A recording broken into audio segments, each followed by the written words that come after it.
মাত্র 400 second.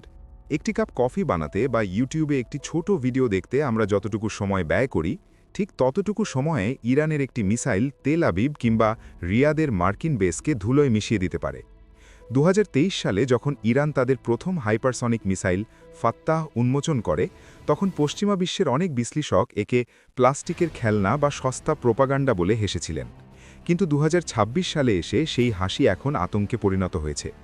Pentagon এখন স্বীকার করতে বাধ্য হচ্ছে যে হাইপারসনিক প্রযুক্তিতে তারা এক বিশাল শূন্যতার মধ্যে পড়েছে। আজকের ভিডিওতে আমরা এই 400 সেকেন্ডের বিভীষিকা এবং ইরানের সেই মরণঘাতী প্রযুক্তির ব্যবচ্ছেদ করব।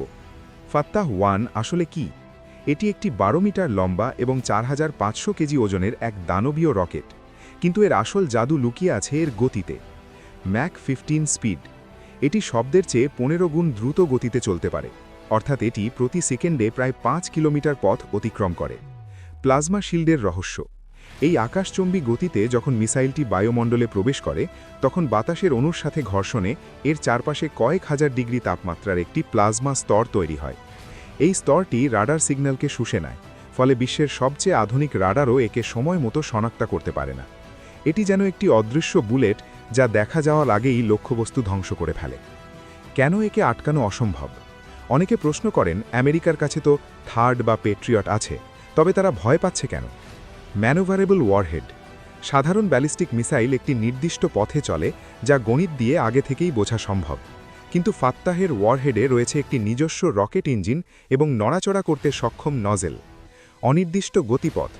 যখন কোনো ডিফেন্স মিসাইল একে মারার জন্য ধেয়ে আসে, তখন ফাত্তাহ মাঝ আকাশেই ডানে বামে বা উপরে নিচে দিক পরিবর্তন করে। এটি যেন একটি বুলেটকে মারার জন্য ছোড়া আরেকটি বুলেট, যা নিজেই জানত না তার লক্ষ্যবস্তু কোন দিকে সরে যাবে। এই ম্যানুভারেবিলিটি ফাত্তাহকে অপরাজেয় করে তুলেছে। ফাত্তাহ শুধু একটি অস্ত্র নয়, এটি একটি অর্থনৈতিক মরণ ফাঁদ। ইসরায়েলের এক একটি অ্যারো 3 ইন্টারসেপ্টর মিসাইলের দাম প্রায় $3 মিলিয়ন। অন্যদিকে ইরান এই ফাত্তাহ মিসাইল অনেক কম খরচে এবং গণহারে তৈরি করছে। Saturation attack. যদি ইরান একসাথে 50টি ফাত্তাহ মিসাইল ছোড়ে, তবে সেগুলো আটকাতে আমেরিকার কয়েক কোটি ডলার খরচ হয়ে যাবে এক রাতেই। মার্কিন প্রতিক্রিয়া। এই গ্যাপ মেটাতে পেন্টাগন ইতিমধ্যেই $20 বিলিয়ন বেশি বিনিয়োগ করেছে। তারা এখন B-52 বোমারু বিমান থেকে নিক্ষেপযোগ্য ARRW এবং সেনাবাহিনীর জন্য ডার্ক ঈগল নামক হাইপারসনিক প্রজেক্ট নিয়ে দিন-রাত কাজ করছে। ফাত্তাহের সবচেয়ে ভয়ঙ্কর দিকটি হল এর টাইমিং। আন্তর্জাতিক পরমাণু শক্তি সংস্থা বা IAEA এর রিপোর্ট অনুযায়ী ইরানের ইউরেনিয়াম এনরিচমেন্ট এখন প্রায় 83.7%-এ পৌঁছেছে, যা পারমাণবিক বোমা তৈরির খুব কাছাকাছি। ফাত্তাহ এমন একটি যান যা ভবিষ্যতে পারমাণবিক ওয়ারহেড বহন করতে সক্ষম। এর মানে হল মধ্যপ্রাচ্যের শক্তির ভারসাম্য এখন চিরতরে বদলে গেছে।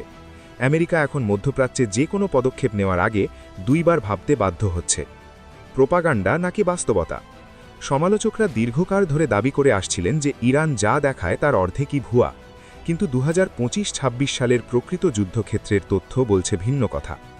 ইসরায়েলি ডিফেন্স রিপোর্ট অনুযায়ী গত সংঘাতে ইরানের বেশ কিছু মিসাইল তাদের সবচেয়ে শক্তিশালী ডিফেন্স শিল্ড ভেদ করে নেভাতি মেয়ার বেসের কাছে আঘাত হানতে সক্ষম হয়েছে।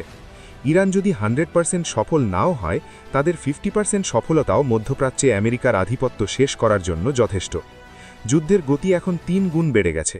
মানুষের চিন্তা করার আগে এখন যুদ্ধের ফলাফল নির্ধারিত হয়ে যায়। ইরানের ফাত্তাহ মিসাইল বিশ্বকে এই নতুন এবং ভয়ঙ্কর বাস্তবতার সামনে দাঁড় করিয়ে দিয়েছে। এটি কি কেবলই একটি অস্ত্র, নাকি বিশ্বযুদ্ধের নতুন কোনো সংকেত? আপনার কি মনে হয়, হাইপারসনিক যুদ্ধে কি সত্যিই আমেরিকা পিছিয়ে পড়েছে? কমেন্ট করে আপনার মতামত জানান। ভিডিওটি ভালো লাগলে লাইক দিন এবং সমরবিজ্ঞানের এমন সব রোমাঞ্চকর তথ্য পেতে আমাদের চ্যানেলটি সাবস্ক্রাইব করুন। দেখা হবে পরের এপিসোডে।